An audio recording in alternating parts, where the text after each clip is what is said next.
দুদিন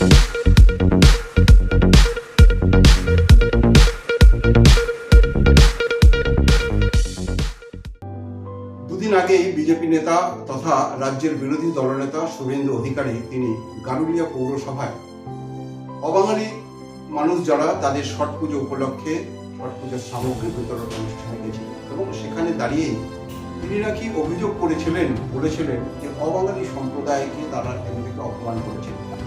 এমনই অভিযোগ তুলছেন বীজপুরের বিধায়ক সুবোধ অধিকারী। তার দাবি তার মা অবাঙালি। আর শুভেন্দু অধিকারী সেদিনকে এই গারুলিয়া সভা থেকে প্রকাশ্য মঞ্চ থেকে অবাঙালিদের অপমান করেছেন এবং শুভেন্দু অধিকারী যদি আগামী 7 দিনের মধ্যে প্রকাশ্যে এভাবে অবাঙালিদের অপমান করার জন্য ক্ষমা না চান তাহলে তার বিরুদ্ধে মামলা দায়ের করবেন, এমনই অভিযোগ দিয়েছিলেন বীজপুরের বিধায়ক সুবোধ অধিকারী। ঠিক কি বলেছিলেন বীজপুরের বিধায়ক সুবোধ অধিকারী শোনাবো আপনাদের। বিরোধী দলনেতা শুভেন্দু অধিকারী তিনি বলছেন কি আমি হিন্দি ভাষাভাষী মানুষকে আমি বিদ্রুপ করি, তাদের যারা বিহারূপী লোক যারা বসবাস করে তাদেরকে আমরা উচ্ছেদ করার কথা উনি বলেছেন।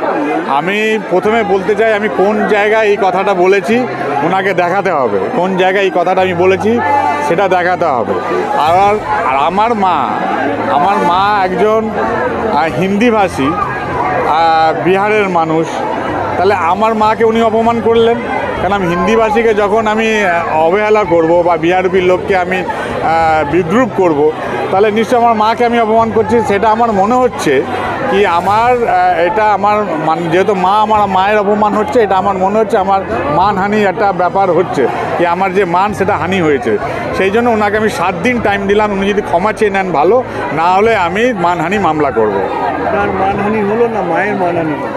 আমার মায়ের অপমান হলো, যেহেতু মা হিন্দি ভাষী, তিনি বলছেন আমি হিন্দি ভাষাকে অপমান করেছি, তো ওনাকে তো প্রথমে দেখাতে হবে আমি কোথায় এরকম এই ধরনের কথা বলেছি, একটা ভিডিও ফুটেজ বা কোথায় বলেছি ওটা প্রমাণ করতে হবে। আর এই কথা বলার জন্য আমি মনে করি আমার মার অপমান হয়েছে, যেহেতু আমার মা হিন্দিভাষী, তার জন্য আমার মানহানি হচ্ছে মনে হচ্ছে। সেই জায়গায় দাঁড়িয়ে আমি 7 দিন ওনাকে সময় দিলাম। উনি যদি ক্ষমা চেয়ে নাকি ভুল হয়ে গেছে এই কথাটা বলা, তাহলে আমি কোনো মানহানি কেস করবো না, যদি না করে আমি মানহানি কেস করবো। ব্যারাকপুরের প্রাক্তন সাংসদ বিজেপি নেতা অর্জুন সিং তিনিও কিন্তু একেবারে সাথে পাল্টা দিলেন। শুভেন্দু অধিকারীজি এমন কোনো মন্তব্য করেননি যাতে কোনো হিন্দিভাষী অপমান হয়। উল্টে উনি পুরো বক্তব্যটাই হিন্দিতে দিয়েছেন। আর হিন্দিভাষীদের নিয়ে তৃণমূলের চিন্তা করা দরকার নেই। গার্গা চ্যাটার্জি একাই তৃণমূলের যে spokesperson, Mamata Banerjee paid agent, ও একাই হিন্দিভাষীদেরকে মোটামুটি বিজেপি কাছে রেখে দিয়েছে। ওর কোনো চিন্তা করতে হবে না। থাকলো সুবোধ অধিকারী আবার মান সম্মান কিসের আছে?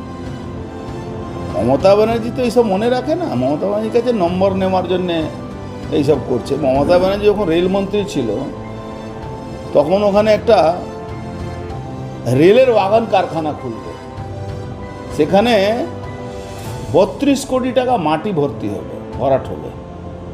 সেই কন্ট্রাক্টটা পেয়েছিল সুবোধ অধিকারী। আজ পর্যন্ত মাটিও ভরাট হলো না, কারখানাও খুললো না। সুবোধ অধিকারী আবার মান সম্মান আছে নাকি? রেলের সমস্ত বাড়ির মধ্যে পয়সা নিয়ে রেলের জমি বিক্রি করে দিচ্ছে, রেলের পুকুর বিক্রি করে দিচ্ছে।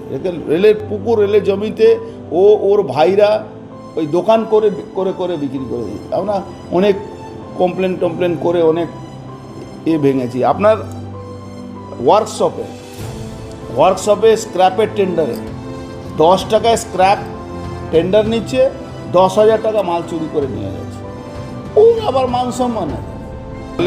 আসলে মার্কেটে খবর আছে ও টিকিট পাবে না ওখান থেকে সুবোধ অধিকারী। এই জন্যে মমতা ব্যানার্জি কাছে দর বাড়াবার জন্য করছে। কেন শুভেন্দু অধিকারী থেকে যে লড়বে তার মমতা ব্যানার্জির কাছে দর বাড়বে। অথচ শুভেন্দু অধিকারী আশীর্বাদে হলদিয়াতে ঠিকাদারি করে। আবার ওসব বড় বড় গল্প ছেড়ে দিন না। সুবোধের ভাইরা ওখানে গিয়ে ঠিকাদারি করতো, এখন করে না, সেই সময় ঠিকাদারি করতো। তো ও তো বেশি এখন দর পাওয়ার জন্য করবে, ওর পিছনে তো স্টাম্প লাগানো আছে। 2026-এর নির্বাচন এখনো অনেকটাই দেরি আছে, যদিও নির্বাচনী প্রস্তুতি সমস্ত রাজনৈতিক দল শুরু করেছে। রাজনৈতিক লড়াই হবে রাজনীতির ময়দানে। ব্যক্তি আক্রমণ কোনো রাজনৈতিক দলের থেকে কোনো মানুষ আশা করে না। আমরাও চাইব রাজনৈতিক লড়াই হোক রাজনৈতিক ময়দানে, মানুষের সঙ্গে মানুষের সম্প্রীতি, মানুষের ভালোবাসা। আমাদের প্রতিবেদন আপনাদের কেমন লাগছে অবশ্যই কমেন্ট করুন এবং ইউটিউবে সাবস্ক্রাইব ও ফেসবুকে ফলো করবেন আমার আগে নোটিফিকেশন পেতে।